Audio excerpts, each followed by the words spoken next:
오늘 은혜 받고 성취될 하나님의 말씀은 창세기 5장 21절에서 24절 말씀입니다. 창세기 5장 21절에서 24절 말씀.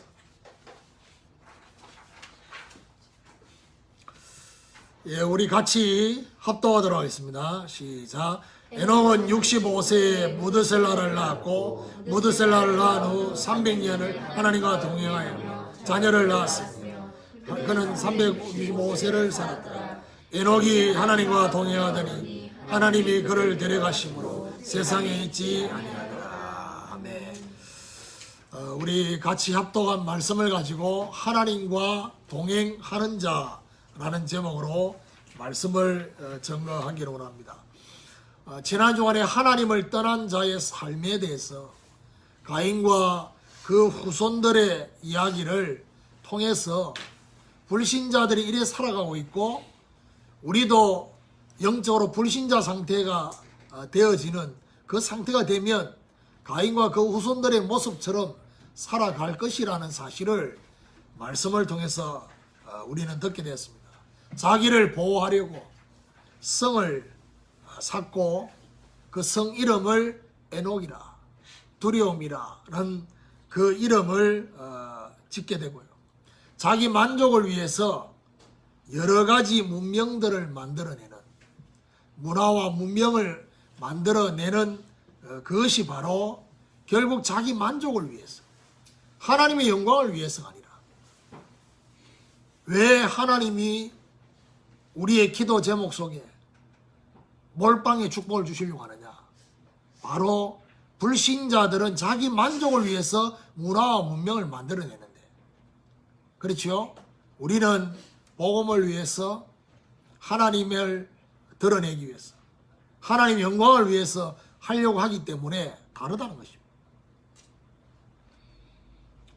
자기의 잘못을 합리화하는 라멕의 그 모습을 보면서 저와 여러분은 언제든지 실패한 그 자리에서 새로 시작하면 됩니다. 그리스도와 함께 갈라디아 2장 20절로 새로 시작하면 됩니다. 그게 바로 불신자와 우리가 다른 겁니다. 끝이 아니라 그게 새로운 시작이다 라는 사실입니다. 자, 오늘 본문은 이런 가인과 그 후손들의 모습과는 정반대로 하나님과 동행하는 언약의 자손들, 그 언약의 자손들과 그 중에 누가 있느냐? 에녹에 관한 내용이 오늘 본문에 잘 나타나 있습니다. 오늘 하나님과 동행했던 에녹처럼 우리도 하나님과 동행하는 복을 사실적으로 누릴 수 있는 이런 축복이 있기를 예수 그리스도 이름으로 축원합니다. 자, 그럼 첫 번째로 하나님을 기쁘시게 하는 자입니다. 가인의 후손들은 다른 말로 말하면 어떤 후손들이냐? 언약 밖의 백성들. 언약 밖의 백성들은 자기를 지키기 위해서 많은 것들을 하고 있습니다. 지금도 계속되고 있습니다. 그런데 그 언약 밖의 백성과 반대로 언약의 백성, 창세기 4장 25절부터 5장 오늘 본문 전체까지 보면 언약의 백성들의 족보가 새로 나옵니다. 아벨 대신에 셋을 주셔서 셋의 후예가 나오는데요. 오늘 읽은 이 본문 에녹 외에는 거의 다 어떻게 되어 있냐? 낳고 그리고 몇백 년 동안 자식을 낳고 죽었더라. 별로 행기 없습니다. 왜 창세기를 기록한 모세는 다른 많은 것들을 기록하지 않고 그냥 낳고 죽었더라 라고 기록을 했을까?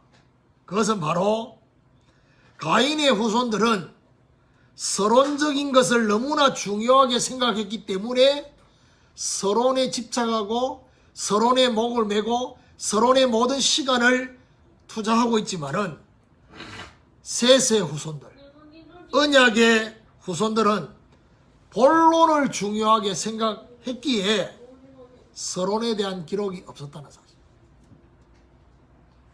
어떤 면에서는 이 모세가 언약 밖의 백성과 언약 안에 있는 백성을 대조하기 위해서, 언약 밖의 백성들은 더 열심히 사는 것처럼 보이는데 그것은 전부 다 서론을 중요하게 생각하는 그들의 가치관 속에 있기 때문에 그렇습니다. 우리가 불신자들하고 같이 살다 보니까 저와 여러분의 정체성을 잃어버리면 안 돼요. 우리는 불신자같이 먹고 살기 위해서 저와 여러분 그렇게 살고 있는 게 아닙니다. 결국 자녀를 낳고 죽었다라고 하는 이 속에 중요한 뭔가가 있습니다. 그게 바로 뭐냐? 언약 전달입니다. 자식을 낳고 죽을 때까지 언약 전달을 하고 죽었다는 사실을. 이건 다른 말로 말하면 뭘 말하냐? 믿음의 대가 끊기지 않도록. 믿음의 대가 끊어지지 않고 계속 이어지는 것을 중요하게 생각했다는 사실. 자, 셋의 후손 중에서 특이한 인물이 바로 오늘 본문의 에녹입니다. 그리고 그 아들 무드셀라입니다. 중요한 거는요, 성경에 죽음을 보지 않고 하나님의 부름을 받은 사람이 두 사람이 있습니다. 에녹과 엘리야입니다. 공통적인 것은 똑같이 하나님과 동행하는 비밀로 충만했다는 사실. 결국 저와 여러분이 정말 우리의 인생에 비석이 세워진다고 한다면 어떤 비석이 세워지면 좋겠습니까?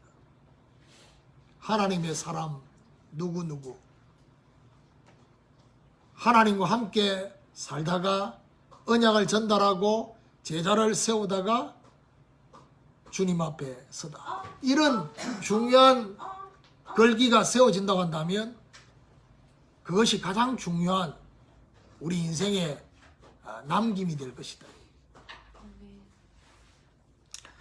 오늘 이 에녹에 대해서 히브리서 11장 5절에는 에녹의 별명이 나옵니다. 별칭이. 그게 바로 뭐냐? 하나님을 기쁘시게 하는 자라는 증거를 가진 자다. 하나님을 기쁘시게 하는. 그러면서 하나님을 기쁘시게 하려고 하면 어야 되느냐? 히브리서 11장 6절에 믿음이 없이는 하나님을 기쁘시게 할 수 없다 했습니다. 그러면 결국 어떤 믿음인지를 그 다음 얘기하고 있습니다. 하나님께 나아가는 자는 반드시 그가 계신 것. 저와 여러분이 예배 속에 나올 때마다, 기도하러 하나님 앞에 나아갈 때마다 반드시 하나님이 살아계신다는 그 믿음 속에서 예배와 기도 속으로, 또한 자기를 찾는 자들에게 상 주시는 이심을 믿어야 할지니라. 응답의 상을 주실 것을 믿음으로 바라보는 이 믿음을 가진 자를 하나님을 기쁘시게 하는 자라고. 오늘 저와 여러분 에녹처럼 우리도 하나님을 기쁘시게 하는, 그래서 사도 바울이 분명히 뭐라고 말합니까? 너희는 이 세대를 본받지 말고 심령으로 변화를 받아 하나님의 선하시고 기뻐하시고 온전하신 뜻이 무엇인지 분별하라고. 오늘 저와 여러분 하나님께 예배할 때마다, 기도할 때마다 저와 여러분 이 믿음의 중심으로 나아가서 하나님을 기쁘시게 하는 저와 여러분 되시기를 예수 그리스도 이름으로 축원합니다. 두 번째로, 하나님과 같은 곳을 바라보는 자입니다. 오늘 제목이 하나님과 동행하는 자라 했습니다. 결국 오늘 본문의 에녹은 무두셀라를 낳고 300년간 하나님과 동행했다라고 했습니다. 자, 여기서 이 동행의 시점이 무두셀라를 낳고, 그러면 그전에는 무드셀라를 낳기 전에는 하나님과 동행한 것이 지속이 안 됐어요. 그런데 무드셀라를 낳고 난 후라고 되어 있습니다. 이 무드셀라라는 이름의 뜻이 어떤 뜻이냐? 창을 던지는 자. 이런 뜻을 가지고 있다고 합니다. 결국 무슨 말이죠? 무드셀라를 쳐다볼 때마다 영적으로 깨어있게 되는 뭔가가 있었다는 얘기예요. 무슨 말이죠? 여러 의미가 있겠지만은 분명한 것은 그 자녀 때문에 하나님과 동행하게 됩니다. 저희 집에 자녀가 4명인데요. 그야말로 4명 다 저로 하여금 깨어있게 만드는. 다른 말로 말하면 답답하다. 정말 이 속이 시원하게 만들어주는 자녀는 우리 세연이밖에 없어요.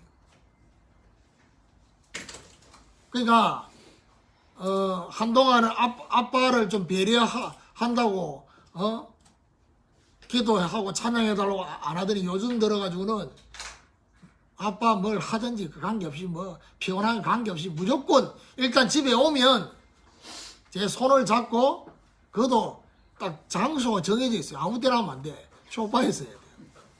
소파에 앉아가지고 제 목을 헤드락을 탁 걸어가지고 자기 귀에 딱 대가지고 얼마나 이게 또 힘이 센지 목이 아파가지고 팔을 뺀다니까 빼가지고 주는 그리스도시요 찬양. 그러면 그때부터 웃어요. 그러고 찬양할 때 이제 이렇게 박자도 맞추고 끝나고 나면 뭐죠? 성경 구절을 딱 할 때 내가 머리 손을 딱 얹고 예수께서 가라사대. 그러면 요 손을 얹어야 될 시점을 알아요. 그래가지고 그 찬양 딱 끝날 때 주면 내 손을 딱 건드려요. 탁 친다니까 뭐죠? 올리라는 거지. 올려가지고 탁 이렇게 성경 구절 하고 난 뒤에 이제 내가 탁 기도하잖아요. 기도하다가 또 한 번 손을 얹으니까 언제 올리냐? 세연이 놓고 기도하는 그 타이밍 되면 또 손 한 번 더 친다니까 올리라고. 이제 그렇게 세 세대를 해야지 일단 그 자리에서 나를 가도록 해줘요. 그러니까 3번 딱 하고 난 뒤에 내가 이제 일어나잖아요. 그러면 가라고 이렇게 또 쳐요. 가라고. 이제 다 빼먹어서 가라 이렇게.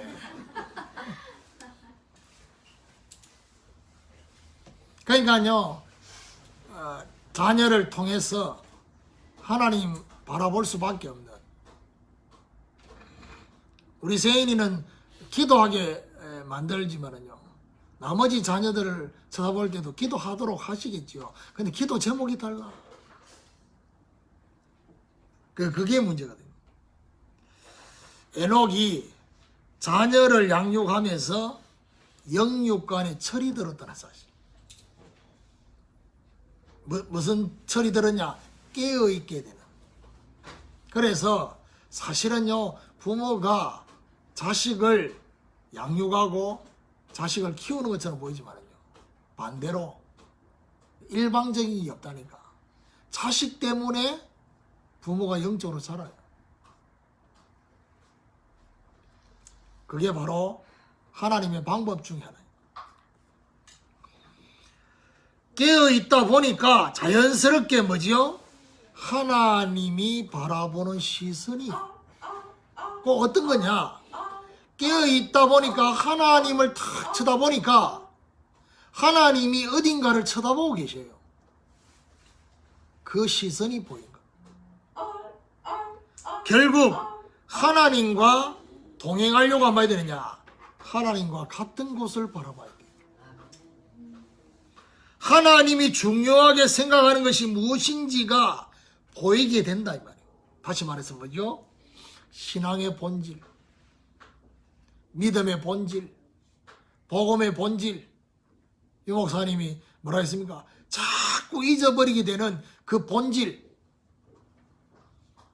어디를 바라보게 하시느냐? 어디를 바라봐야 되느냐? 하나님이 바라보고 있는 영혼을 향해서 하나님과 함께 바라보는 하나님 아버지의 그 마음이란 찬양처럼요. 영혼을 바라보는 하나님이 바라보고 있는 그 현장을 함께 바라보는 하나님이 바라보고 있는 그 후대를 향해서 하나님과 함께 바라보는 오늘 저와 여러분 하나님과 동행하기 위해서 뭐가 통해야 되느냐? 하나님과 시선이 통해야 돼요. 모든 시선을 주님께 드리고 살아계신 하나님, 전능하신 하나님을 느낄 때 저와 여러분 삶은 주의 역사로 주님이 일하기 시작하시는 오늘 저와 여러분 우리도 하나님을 바라보면서 하나님이 바라보는 그 시선을 함께 바라보는 이런 축복이 있기를 예수 그리스도 이름으로 축원합니다. 세 번째로 하나님과 같은 곳을 걸어가는 것. 여기서 말하는 동행이라는 말은 함께 걸어간다는 겁니다. 이 동행의 의미는 같은 것을 바라보기만 하는 게 아니라 같은 곳을 함께 걸어가는 것입니다. 오늘 우리가 말씀 받기 전에 하나님은 너를 만드시는 분, 그 소제목이 뭐냐? 그의 생각이거든요. 그 찬양, 하나님은 우리를 인도하시는데 강야에서도 인도하시고 폭풍 중에서도 인도하시고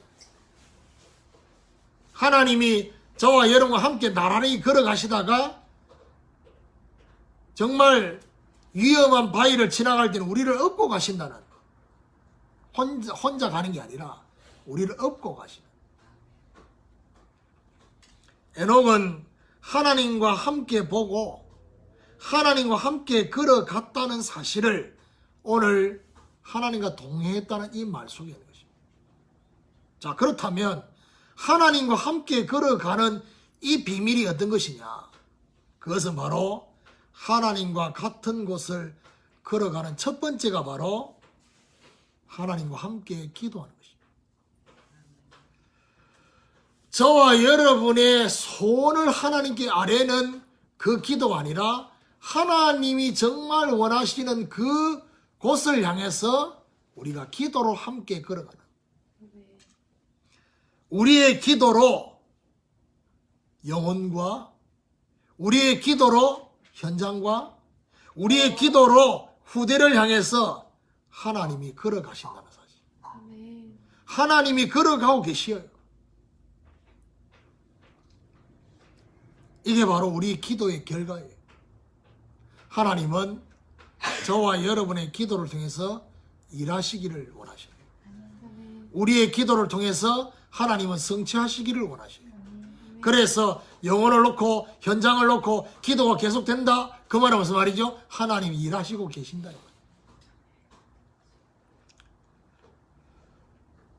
두 번째로 하나님과 같은 곳을 걸어가는 두 번째가 뭐냐? 전도로 함께 걸어가는 것입니다. 우리의 전도를 통해서 영혼이, 우리의 전도를 통해서 현장이, 우리의 전도를 통해서 우리 후대가 하나님의 일하심 속에 있게 됩니다. 하나님이 구체적으로 일하시는, 걸어가셔서 일하시는 이 비밀이 바로 뭐냐? 전도의 비밀이에요. 내가 너희를 부른 것은 너희와 함께 있기 위하며 또 나가서 전도도 하며 귀신을 내어 쫓는 권세가 있게 하려 합니다. 하나님과 같은 곳을 걸어가는 세 번째가 뭐냐? 하나님과 함께 싸우는 것입니다. 이 싸움의 결과는 바로 여호와 니시의 깃발이 고쳐지는 것입니다. 영적 이스라엘의 상태로 싸울 때 야곱아 이스라엘아, 네가 야곱이냐? 너는 이스라엘이다. 하나님과 함께 싸우는 자로 싸우게 될 때 그 현장에서 여호와 니시의 깃발이 꽂혀지는 이게 하나님과 함께 걸어가는 것입니다. 하나님과 같은 곳을 걸어가는 네 번째가 뭐냐? 바로 하나님과 함께 일하는 것입니다. 저와 여러분이 일하는 그 일함 속에 여러분 육신적으로 피곤할 수 있고 여러분 에너지가 딸릴 수도 있고 그렇습니다만은 중요한 건 뭐냐? 하나님과 함께 일해야 돼요. 하나님과 함께 일하면 어떤 결과가 오느냐? 고린도서 6장 1절 2절이 성취돼요. 우리가 하나님과 함께 일하는 자로서 하나님의 은혜를 헛되이 받지 말라. 보라 지금은 은혜 받을 만한 때요. 보라 지금은 구원의 날이다. 하나님 나라의 구원의 역사가 저와 여러분의 일 속에 우리의 업무 속에 우리가 하고 있는 중요한 인생의 중요한 작품 속에 하나님의 구원의 역사가 나타나는. 여러분 하나님과 동행하려고 하면 시선이 통해야 되고 앞에는 믿음이 통해야 되고 또 뭐가 통해야 되느냐? 방향이 통해야 돼요. 그렇죠. 방향이 같아야지 같이 걸어가죠. 제가 우리 아이들은 노래방에 가서 노래 부르고 하는 게 좋아하는 저는 일단 시끄러운 걸 싫어하거든요. 근데 어쩔 수 없이 제가 노래방을 가는 지도 한참 오래됐는데 노래방 가면 부르는 게 정해져서 아는 게 별로 없으니까 노래 부르는 거 듣는 거는 괜찮은데 내가 직접 부르는 거는 그래서 제가 유일하게 부를 수 있는 게 사랑으로 그거 부르고 나면 앵콜이 나오거든. 그래서 내가 그 다음에 하나 찾아낸 게 뭐냐? 최성수의 동행. 누가 나와 함께 이곳을 걸어갈까? 동행. 저와 여러분 하나님과 동행하는 방향이 같단 말이 무슨 말입니까? 세계복음화의 걸음을 걸어가시는 그 하나님과 함께 걸어가는 한 발짝씩. 그럼 어떻게 되느냐? 하나님과 함께 걸어가는 그 걸음은 결국 뭐죠? 인생의 작품이 되는 것입니다. 인생의 작품이 남겨져요. 저도 이 개척을 시작해서 여러분 지금 말씀을 하나하나 매주간 준비를 하고 있는데 이게 시간 지나고 나면 어떻게 되느냐? 작품이 될 것입니다. 제가 부교육자 때 수많은 메시지를 적었던 그것이 지금 와서 보면 그게 작품이에요. 그걸 가지고 신학교 강의도 하고 그걸 가지고 캠프 현장의 메시지도 하고 하나님이 작품으로 그렇게 역사하십니다. 왜냐? 방향이 같으니까. 시선이 같으니까. 하나님과 함께 일했으니까. 하나님과 함께 사역했기 때문에 그런 결과들이 온다 이 말이에요. 그게 바로 하나님께 영광 돌릴 작품으로 바뀌는 것입니다. 이런 하나님 역사가 저와 여러분이 있게 되기를 예수 그리스도 이름으로 축원합니다. 결론적으로 오늘 셋의 후손 중에 오늘 본문 이후에 969세까지 살게 된 무두셀라. 31년만 더 살았으면 10세기를 살았어요. 1000년을 살았어요. 그러니까 뭐 1000년이 들어간 노래도 있던데 지금은 1000년을 살 수 없는데 무두셀라가 969세까지 살았어요. 근데 우리 어릴 때 교회에서 성경 퀴즈 넌센스 퀴즈하고 막 퀴즈 할 때 빠지지 않는 게 뭐냐? 성경에서 제일 오래 산 사람. 그럼 무두셀라 이래만 말하면 정답이 아니라 몇 세까지 살았지? 969세 뒤집어도 969세. 근데 무두셀라가 이렇게 오래 살았던 이유가 있습니다. 그게 바로 뭐냐? 무두셀라의 자녀 이름이 라멕입니다. 이 라멕이 다른 조상들보다 일찍 죽습니다. 그러니까 나백이 몇 세에 죽느냐 하면요, 595년을 살며 777세에 죽었어요. 대부분 900세 죽었는데 나백만 이렇게 한 200년 일찍 죽었어요. 자식이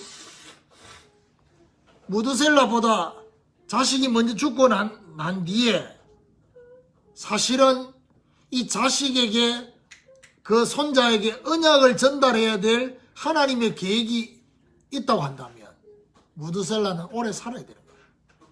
그래서 성경 연구하는 학자들이 연구를 해본 결과 무드셀라가 죽게 된 그 해가 바로 노아 홍수가 일어났던 해라는 것입니다. 노아 홍수가 일어나기 전에 무드셀라는 죽게 됩니다. 무슨 말입니까? 손자 노아에게 언약 전달해야 될 사명 때문에 이렇게 오래 산 것입니다. 이건 뒤집어 말하면 언약 전달해야 될 사명이 없으면 저와 여러분은 천국 가는 것도 괜찮습니다. 근데 정말 언약 전달해야 될, 그렇게 이게 바로 뭡니까? 제가 볼 때는 첫 번째 격대 교육이에요.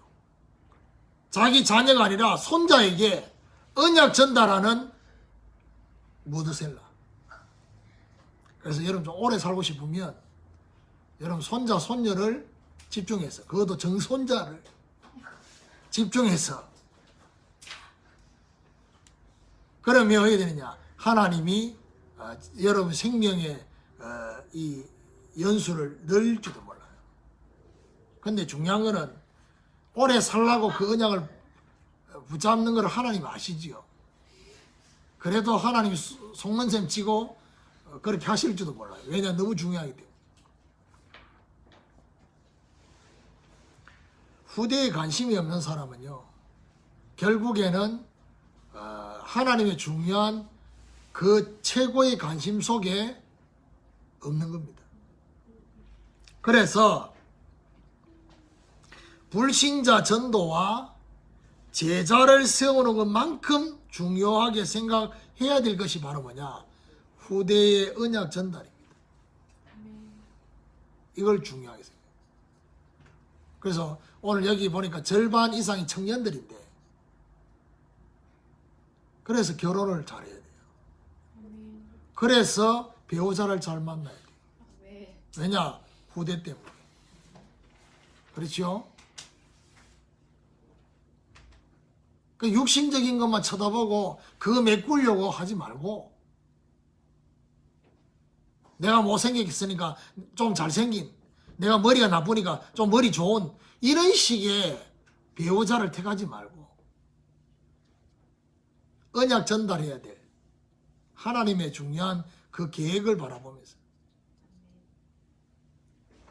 아무 대책 없이 자꾸 결혼하겠다 하지 말고, 내년에 결혼하겠다, 짝도 없으면서 뭔 내년에 결혼을 하냐고, 대책도 없이. 후대에게 언약 전달해야 될 중요한 계획만 하는 게 아니라 구체적인 뭔가를 준비해야 된다니까. 불신자 같은 생각하면 안 돼요. 사랑하니까 결혼해.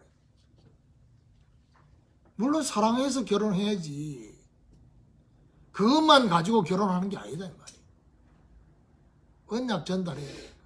안 그러면 뭐 해야 되냐, 본 거 그대로 전달해요.